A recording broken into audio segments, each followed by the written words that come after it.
tide. When the storm gets rough, we ain't gonna hide. Propaganda swilling, but it won't touch me. Only love around, that's how it's gonna be. Keep moving forward, never looking back. The truth's in the power, it's an unstoppable track. In the city lights where dreams collide, we hustle through the night, fire in our stride. Whispers in the dark can't dim my glow. With rhythm in my soul, I'm ready for the show. We break the chains, rewrite the rules in this concrete jungle where nobody's fools. Unity sings louder than the lies they scheme. In the heart of the struggle, we dare to dream. Keep moving forward, never looking back. The truth's in the power, it's an unstoppable track. Another Queen Ahmadiyyah production. Haze on the corner, they talking real loud. Spreading no light, trying to bring me down. Enemies lurking, but I won't back away. Got a vision in my mind, I'm here to stay. Got my crew beside me, we rise like a tide. When the storm gets rough, we ain't gonna hide. Propaganda swilling, but it won't touch me. Only love around, that's how it's gonna be. Keep moving forward, never looking back. The truth's in the power, it's an unstoppable track. In the city lights where dreams collide, we hustle through the night, fire in our stride. Whispers in the dark can't dim my glow. With rhythm in my soul, I'm ready for the show. We break the chains, rewrite the rules in this concrete jungle where nobody's fools. Unity sings louder than the lies they scheme. In the heart of the struggle, we dare to dream. Keep moving forward, never looking back.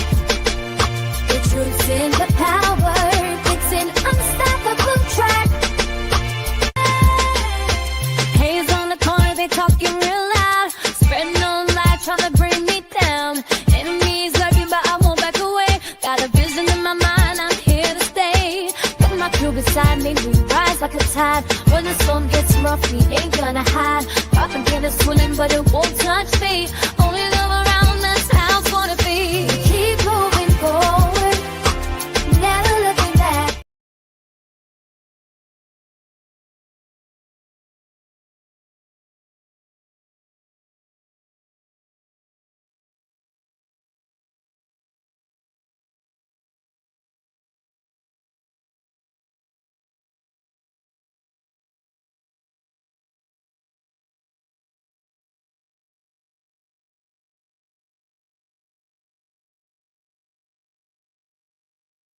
Right, hello everyone. Thanks for tuning back in once again to the original Queen Ahmadiyyah Shakur show. I'm your host, Queen Ahmadiyyah Shakur, and this is your morning wake-up call. Okay, so I had a little technical difficulty right there, so I had to refresh the screen really quick. Okay, so thanks everyone for tuning back in. Let's get ready to get into it. First off, let's see who we have in here. All right, Charlene, Nessie X, G from the land. All right, Nene, that crazy beach Aries. Claudette is in the virtual building. All right, Alice, I see you, beloved. Okay, y'all forgive the queen for being late. I see you, songwriter Sunny. Millicent is here. Okay, Byron B. Let's get into it. 504 Nola. All right, Nessa G, we the people. Mr. Elevation. All right, so shout out to all of my loyal royals, everyone tuned into the Queen. I see you, Bronze Flat Power Guy. And a shout out to my moderators because y'all know they be putting in work. Soul Sister is here. Okay, so Christopher, I see you, beloved. Let's get into it. Before we get started, let's have a brief word from my sponsor at 12 Tribes. Do not buy 12 Tribes on Earth hair growth oil and hair magic elixir unless you want super healthy, gorgeous hair that grows. They have a whole line of amazing hair growth products, including hair growth leave-in conditioner spray, hair growth shampoo, hair growth spray, and hair growth butter. I'm starting to sense a theme here. They include quality natural ingredients. They smell amazing, and you can see the results for yourself. So if you're looking for healthy hair growth for your natural or relaxed hair, try 12 Tribes on Earth today.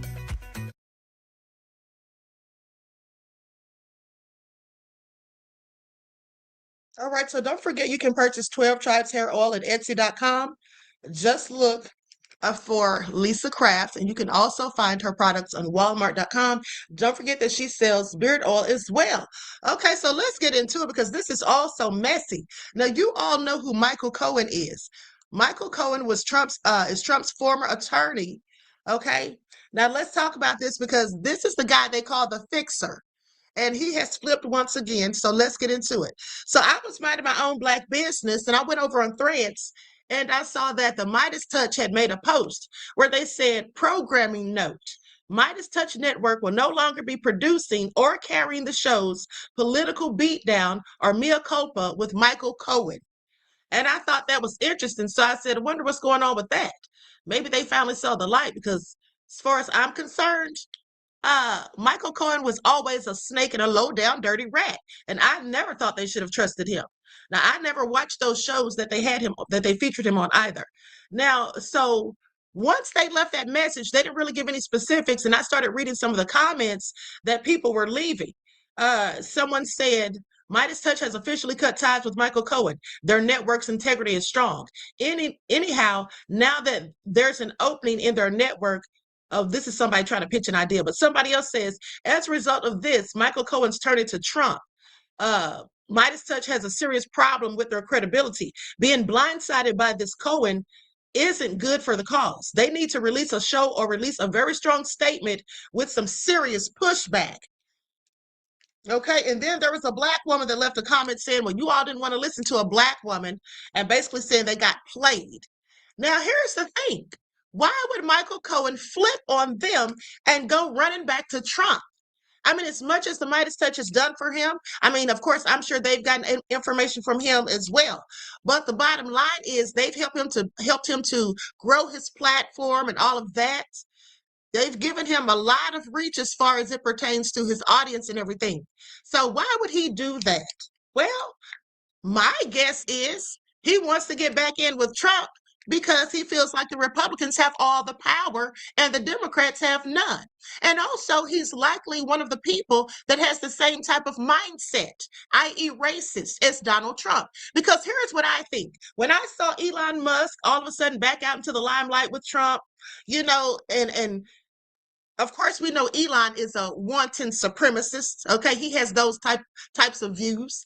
So it was fitting. It wasn't a surprise to see, because all of these devils want to be hanging out together. They're all getting a joy and a thrill out of seeing these black and brown people being terrorized and humiliated. They're getting a thrill of hearing Trump talk big and just bully these other countries. And they're all grifting too. So, of course, they all want to hang out. Now, this is all alleged about them grifting, but I do believe they are, because did you all know that Trump has amassed, he and his family, $1.4 billion? Okay, did y'all know that? I'll go to that footage later before the broadcast is over. If I seem to be forgetting, remind me. But here's another thing. Michael Cohen was mentioned in the Epstein emails. Okay, so I'm going to show that in a second. But further, the reason Midas Touch went ahead and posted that message, in my opinion, was because they saw what Michael Cohen posted on Substack. Michael Cohen went on Substack and alleged that he was pressured by Letitia James into testifying against Trump. And you know, he testified in the Stormy Daniels case.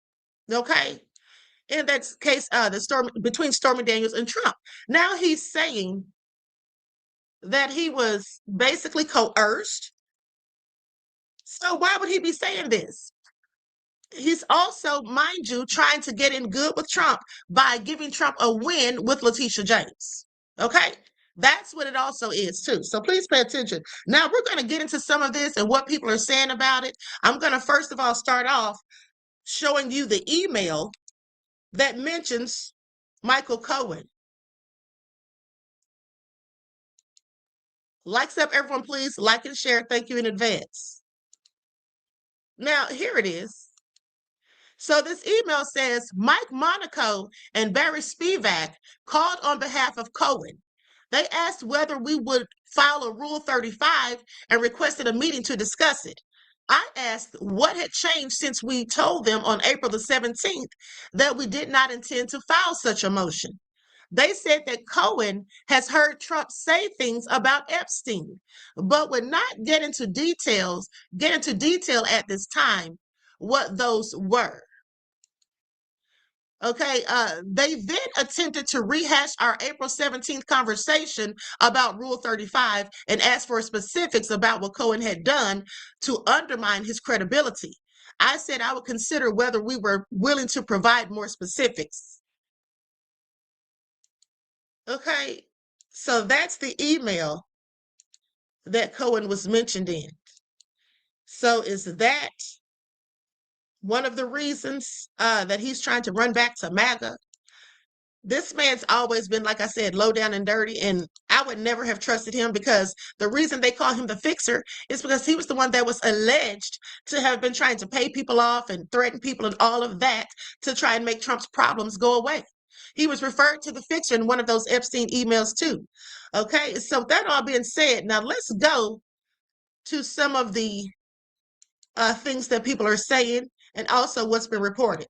Everybody do me a favor and hit that like button. Also, don't forget, beloveds, that if you have not been receiving the notifications, please double check to make sure that you're still subscribed to the channel. People become unsubscribed on a regular basis. Okay, here we go. Likes up.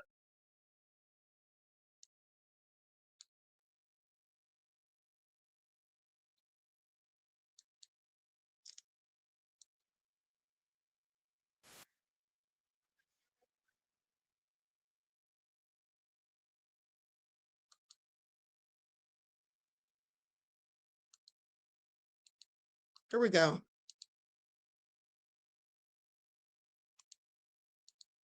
Information in the Epstein files that show that Michael Cohen, President Trump's fixer, tried to dangle information to federal prosecutors about what President Trump had said about Jeffrey Epstein back in 2019. And the prosecutors, they were frankly skeptical. And here's why this matters. Back in August, I was one of the few journalists who actually pressed Michael Cohen on what he knew about Jeffrey Epstein and Donald Trump. I have no knowledge of anything with Jeffrey Epstein. Zero. I just find it hard to believe that at no point during the time that you worked for him, you never spoke to him about Jeffrey Epstein. No. But now we know that he was actually dangling information about Jeffrey Epstein at the time to federal prosecutors while telling the world he knew nothing. Zero. So what exactly does Michael Cohen still know about Jeffrey Epstein? I think it's time to come clean. Okay, what does he know? And here's the thing. Rule number 35 was mentioned in that email, which basically refers to different legal procedures. Most commonly, Federal Rule of Civil Procedure 35 is for physical, mental exams in lawsuits. Okay? It allows court-ordered medical exams when health is in dispute. Now, while Criminal Rule 35 lets courts fix clear sentencing errors or lower sentences for cooperation. Okay, that's what it says. But now here's the thing. Michael Cohen immediately came out to respond. Okay, once everything came out, people were commenting on his Substack post. He came back and tried to mayo-splain his way out of it. Let's get into it. Likes up, everyone, please like and share. Here we go. To the Michael Cohen Show on our continued journey to 1 million subscribers. Now, look, as you all know, a lot has changed over the course of this weekend, and I do want to address it all, including actually a reversal in our momentum, in our journey to the 1 million subscribers. And what started it all? Well, apparently, it's a post that I put out on Friday, a post that was personal to me, for me, and about me. To those of you who have been following this journey, I have talked about and I have criticized the DOJ. I have criticized Tish James. I have criticized Alvin Bragg. I have criticized what I refer to as the Department of Justice. He has also criticized Trump. He has gone in on Trump so hard in the paint, okay? And he was doing TikToks on a regular basis, dragging Trump. Now, someone asked him, how do you think Trump's going to get back? You're going to get back in Trump's good graces. And he basically said, oh, I can do it. That's easy. I know Trump. Look at J.D. Vance. Because if you all remember, back in 2016, J.D. Vance had a whole lot to say and was talking trash about Trump too. But see, Trump forgave him because, all you got to do is kiss his butt and say and tell a bunch of lies, i.e. say a bunch of things about him that are good, which we all know there is nothing good about Trump. Okay, so please pay attention. And when I wrote that post, I felt pressured and coerced. That's how I felt. Now, those words, they appear to have caused an avalanche of comments that are being hurled my way. Some thanking me for speaking up because they too have seen the Department of Injustice in action, and others with some of the most vile, disgusting comments that I think I have received so far. And that says a lot. People have used my post for many reasons, mostly selfish ones. But it's all personal feelings. First of all, he sounds ridiculous because why would he have written a post to himself? If he wrote that post simply to himself, why didn't he put it on private? If he wrote the post to himself, at the end of the day, what was the point of that? Okay, what was the point of that? Now he's clearly backpedaling. Okay, he wrote that for everyone to see it, specifically Trump, to paint the narrative that, oh, he didn't really want to testify against Trump, but he was pretty much forced, like Letitia James forced his hand. So his testimony should be stricken from the record. Let's continue. For me, you see, I never intended my words to come across as being helpful for Trump. My trauma, my anguish, as I talk about in my Substack of today, it's mine. It belongs to me. And you know what I find the most ironic? Something I again talked about in my Substack of today. It's ironic. What's ironic is because all of those of the loudest antagonists that have been posting and writing and saying things about me have risked absolutely nothing in their lives, and nothing even coming close to what I have. Which one of them appeared 7 times before congressional committees? Who of them faced 2 grand juries and stood as the key witness in 2 trials that shook a presidency? Who? Not them. Me. It was my heart on fire. Okay, I've heard enough of his BS. Okay. Talking about his family on edge and all of that. Like, dude, sit down somewhere. Okay, I want you to pay attention. Now, this guy right here is going to just put him all the way on blast. Let me go to the video. Okay, this guy right here is going to put him all the way on blast. All right, let me cut my darn camera on for this. Lights up, everyone. Please like and share. This is all nefarious. Here we go. And guys, Michael Cohen has, and I don't know if it's true exactly, who has finally reached out to Trump's ear, has lied about this whole extravagant story to be able to give Trump, and this is Michael's plan that he pitched Trump, and I guess Trump bought into it because this is where we are now, that Trump could get his whole case thrown out. Because it's in appeals right now, because Michael Cohen is going to come out and say that he was coerced by these prosecutors, and specifically Letitia James and Alvin Bragg. And as we Now, do you all hear that? That was the plan all along. Okay, and Alice says he's a plant. He could have been a plant all the while. Okay, at the end of the day, that was his plan, like I said, to get Trump's whole thing thrown out. Now, let's continue. See, Michael Cohen has done just that.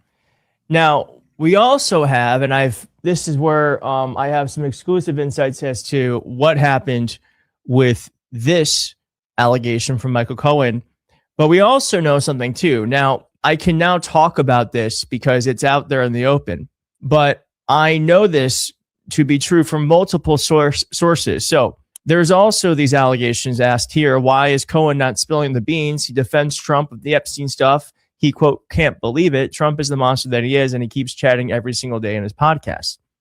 Now, this person here, Opera Man Reports, was a PI on the Katie Johnson investigations and the Stormy Daniels investigation. So this is a legit individual who says, I have heard from several people that Jerry Falwell Jr.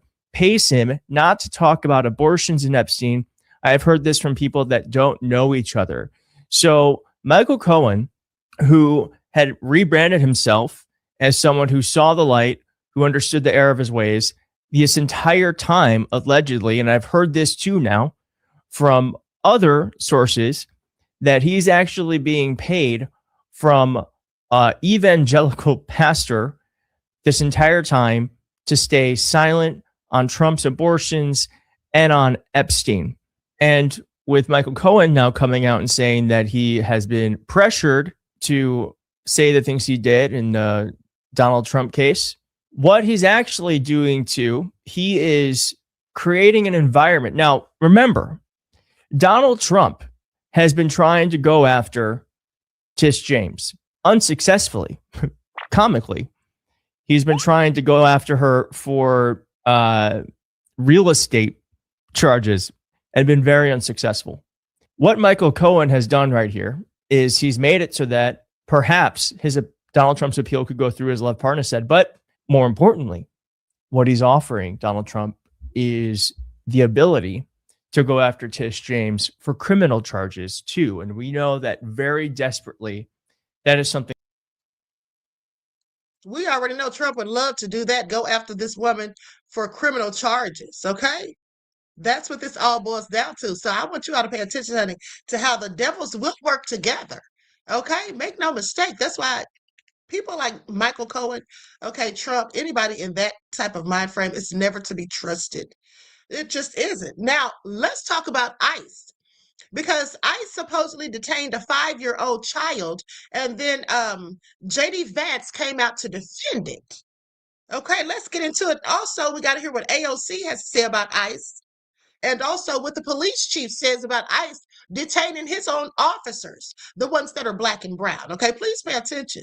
Now you're starting to hear black and brown every day, you all. Before you were hearing brown people, but now you're starting to hear black and brown. And why do you think that is? Okay, thanks to the fraudulent Black Panther.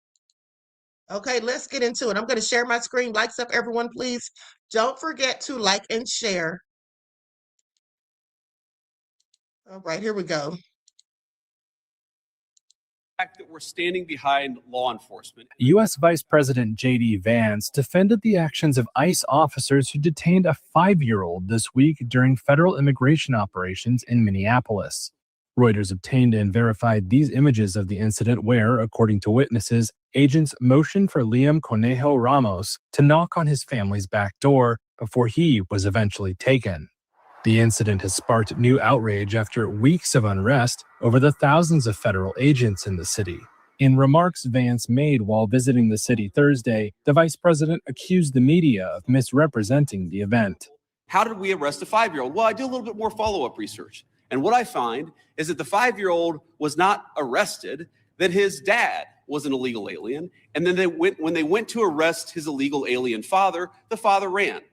So the story is that ICE detained a 5-year-old. Well, what are they supposed to do? Are they supposed to let a 5-year-old child freeze to death? Are they not supposed to arrest an illegal alien in the United States of America? However, hours after Vance's remarks, a lawyer representing the 5-year-old's family said they were in the U.S. legally after applying for asylum in 2024.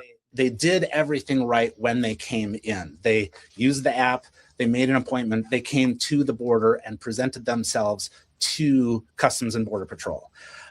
They've shared all of their information with the government, and they were following the process The lawyer also denied that the boy's father tried to flee and said that the boy's mother stayed inside for fear she would be detained too. Rachel James, a local city council member who said she witnessed the incident, says Liam watched masked agents take his father from the driveway of their home before he too was taken. I can't imagine what was going through Liam's mind, but I can tell you what I saw on his face. He was frozen and paralyzed. He was not crying, but he looked so scared. The Department of Homeland Security said the boy's father, Adrian Alexander Conejo Arias, was in the country illegally, but did not provide details. Liam's school district says he was one of 4 children taken from the district by federal agents. Vance's visit to Minneapolis marks a renewed effort by President Donald Trump's administration to win public support for its immigration crackdown. Democratic officials, including City Mayor Jacob Frey, have accused the administration of deliberately trying to spark unrest and said the presence of federal officers is causing chaos. We could do a lot more with more cooperation. On Thursday, Vance said local officials' refusal to aid immigration agents was to blame. Work with them. I can confirm last night. Okay, so you all heard that now. Now, like I said, J.D. Vance seemed to be clearly caping. But now let's go to what the police chief said about them targeting officers when they're off duty. I find that very interesting, don't you? Hold on, let me pull up the footage.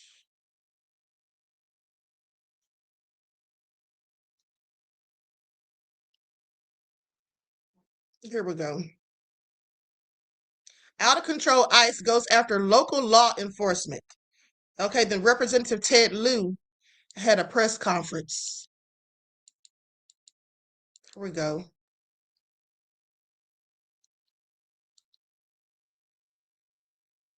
Has been in office now for a little over a year, and the results are clear. He has made America more expensive, and people are worse off now than they were a year ago.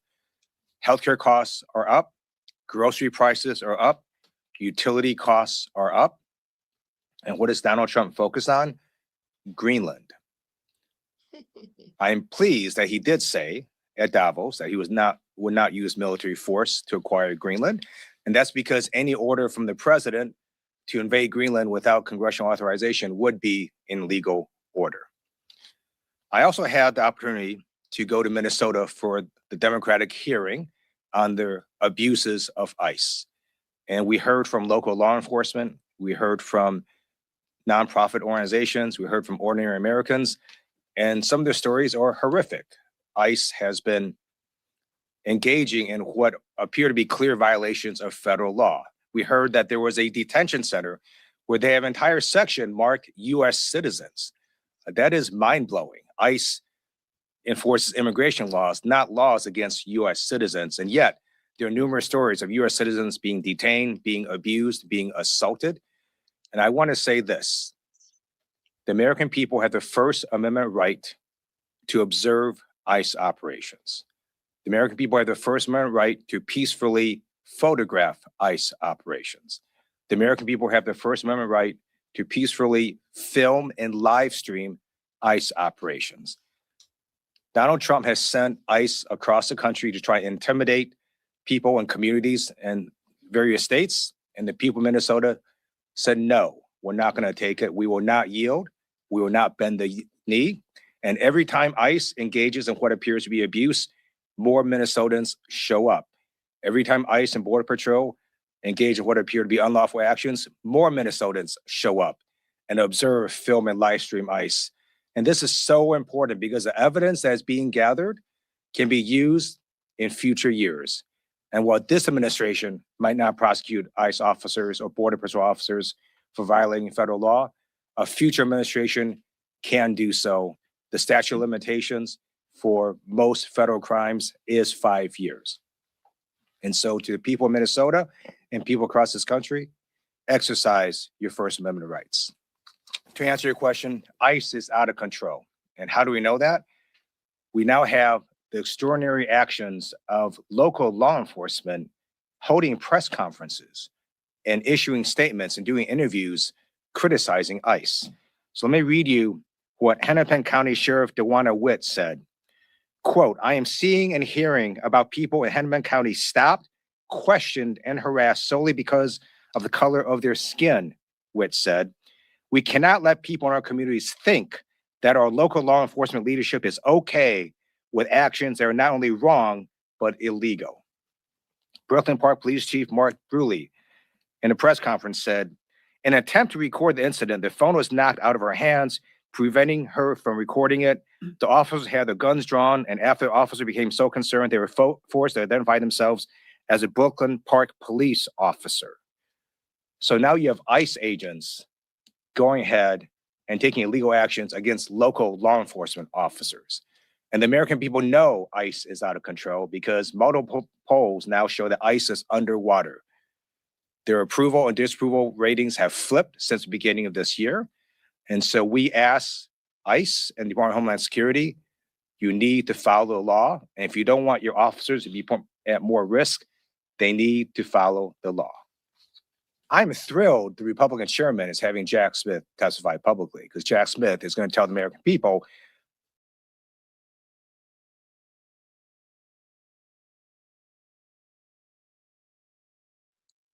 Hold on, beloveds. Let me go back to that. I was going to move on to the next ICE video, but I want to hear what he says about Jack Smith. Hold on, let me pull that back up. Then we're going to hear from the police chief, what he had to say about ICE and his officers. Okay, let me roll it back just a bit. Why Donald Trump violated federal law, and the American people are going to hear that. And I encourage everyone to watch. 96% of tariffs costs are passed on to the American consumer.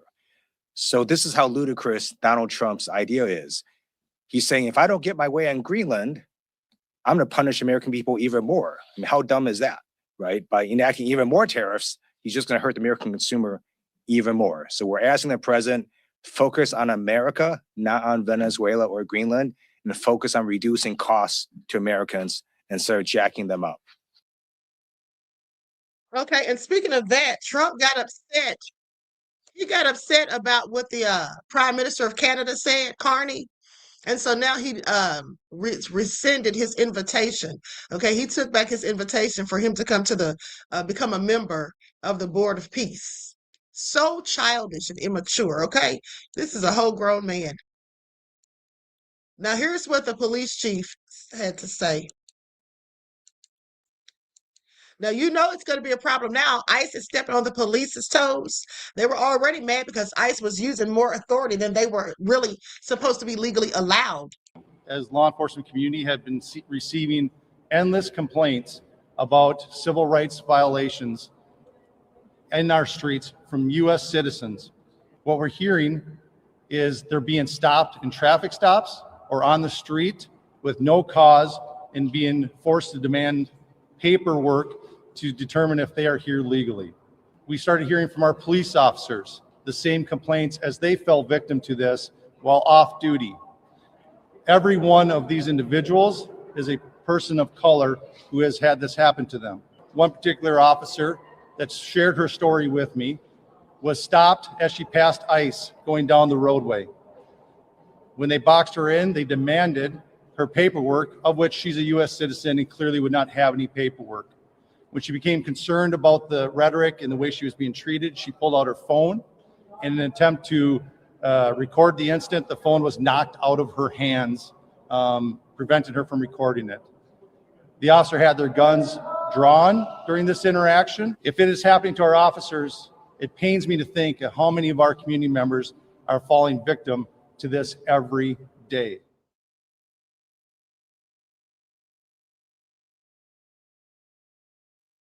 So you all heard that. Now that's one incident, but here's another where a sheriff calls out ICE for detaining corrections officer recruit, said that he was squeaky clean. Okay, let's go to that clip. Likes up, everyone. Don't forget to like and share. Thank you in advance.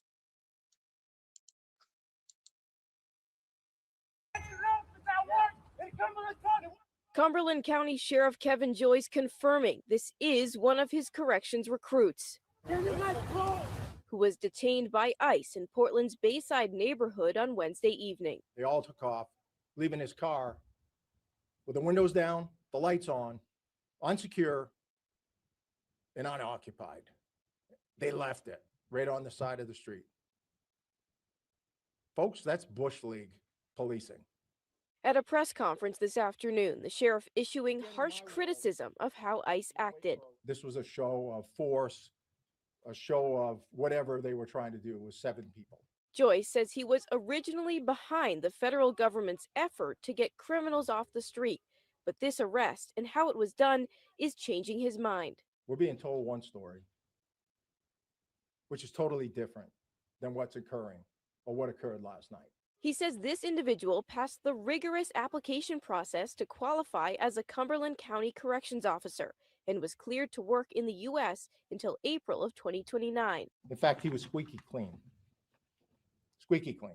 Joyce could not clarify the man's current status and says he does not enforce immigration law, but he knew this man was actively going to immigration court and doing all the right things. I guess if you're not the card carrying, U.S. citizen, then he must be illegal, because that's what they told me, is he's illegal. And he's definitely not a criminal. So what part of him is illegal? I don't know. Okay, that was just so crazy. That was so crazy. And then the fact that they have a part of the facility that says U.S. citizens should tell us everything we need to know. Okay, now let's go to what AOC had to say about ICE.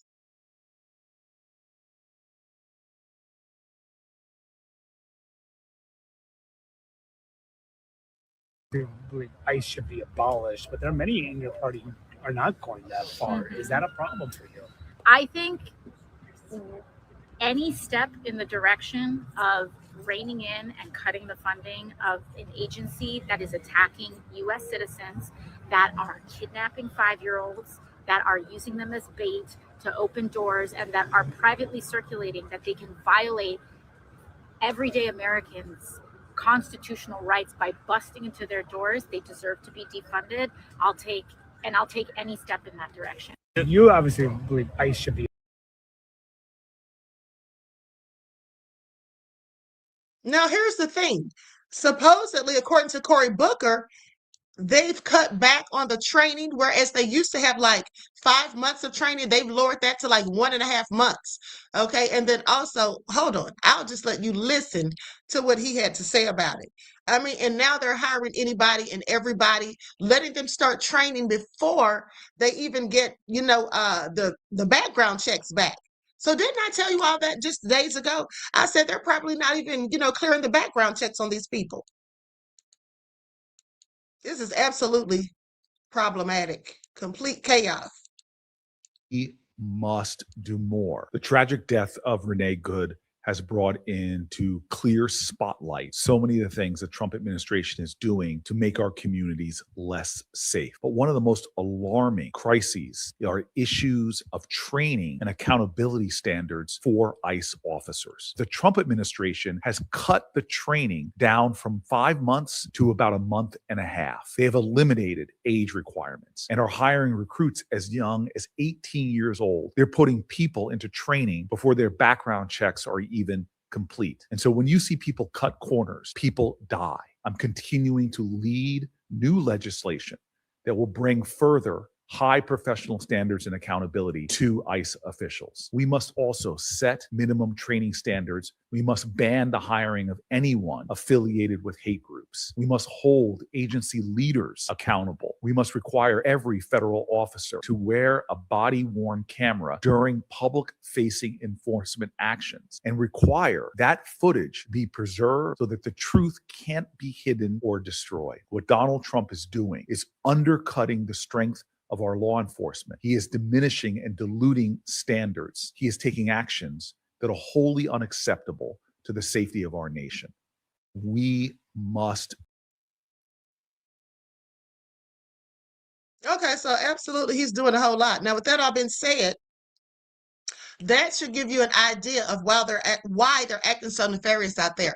Like, some of these people likely belong to hate groups. Like, we already, figure that some of them are Proud Boys and Oath Keepers. Okay, some of them are likely full-on neo-Yazis. Okay, please pay attention. Now, with that all being said, let's go to this because I've been waiting for this one. Justin Jones, Representative Justin Jones, got into it with Sean Hannity on his show. And when I tell you it was really heated, so let's get into it. Lights up, everyone, please like and share. And next, we got to talk about the Cubans and how they're being deported when they thought they were going to be so safe. Let's not forget how many of them, in fact, voted for Trump.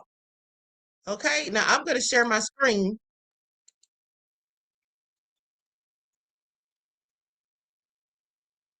Here we go. We need to agitate.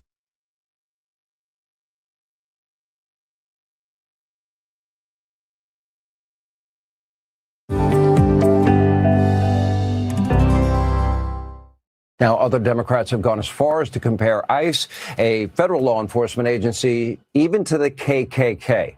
Take a look.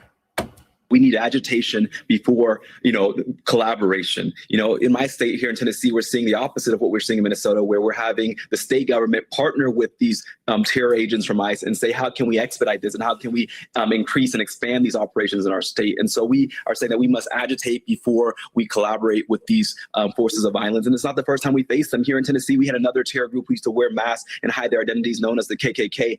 And our folks were celebrating this week the civil rights movement. Dr. King took them on, 10 toes down, their heads up, saying that, what we're doing is for generations yet unborn. Now, the man you saw in that clip is Democratic Tennessee State Representative Justin Jones. Now, he was briefly famous back in 2023 when Jones and some of his colleagues tried to get strict gun control passed in deep red Tennessee. Pay attention to the shade that he just threw on Representative Jones. He said he was briefly famous. Briefly famous. By staging a loud protest on the floor of the State Assembly chamber. Representative Jones was then expelled, kicked out of his seat by a majority vote in the Assembly, and became a hero on the left for his efforts, and even got to meet with Joe Biden in the Oval Office. And he has since been reelected to the Assembly. Clearly, Representative Jones has deep convictions, and now he has turned his ire against federal law enforcement. He now wants to abolish ICE. He is openly comparing it to one of the most murderous, violent, notorious, racist, hateful, evil, domestic terror groups in American history. He's here to answer the question, why? Democratic Tennessee State Representative Justin Jones is with us. All right. Justin, thank you for being here. Appreciate your time. Now I got a question. On the screen, I'm going to scroll the victims. You live in Tennessee. You're a state rep in Tennessee, correct? Correct, Sean. And I'm glad you don't even have to go through the theatrics of scrolling a list. I'm glad you brought up a list, because if you want to, hold on, Sean. If you want to have me as a guest on your show, invite me. No, I'm scrolling the names, not for your benefit, but for the benefit of our listeners, so that they can know the victims of crime in your state. And I'm glad you're bringing up a list. I want to ask you a question about it. I'm glad you're bringing up a list, because if you want to go after rapists and criminals, you would stop hanging out with perverts in the White House and pedophiles in the White House, Sean. Justin, you're not going to get the filibuster. I have a question. On here. I have a question. I'm scrolling the names of victims of violent crime. By the way, homicide, rape, sexual assault of are you going through Trump charges, or and sodomy, are you going through Trump charges and drugs? So my question to you is simple. My question, or the White House, or what are we talking about? My question is, if you'll pay attention long enough to listen, my question is simple. Can you name any of the victims of violent crime by illegals in your state? And have you ever called any of them? To your viewers, answer the question. You to be afraid. He wants you to be fearful of your immigrant neighbors, because he wants to protect the Can you name one victim of violent crime in your state? He hangs out with pedophiles and criminals in Mar-a-Lago. He does not care about going after rapists. He cares about keeping you fearful, to control you, because he wants to distract you from the real enemy, which are the corporate CEOs who are screwing you over. Okay. He does not care. Did you got your little talking point out? You feel good about yourself? This is not MSDNC. I'm asking you again. Pay close attention. Mass agents. You're comparing the KKK. What do you know about cities. the KKK?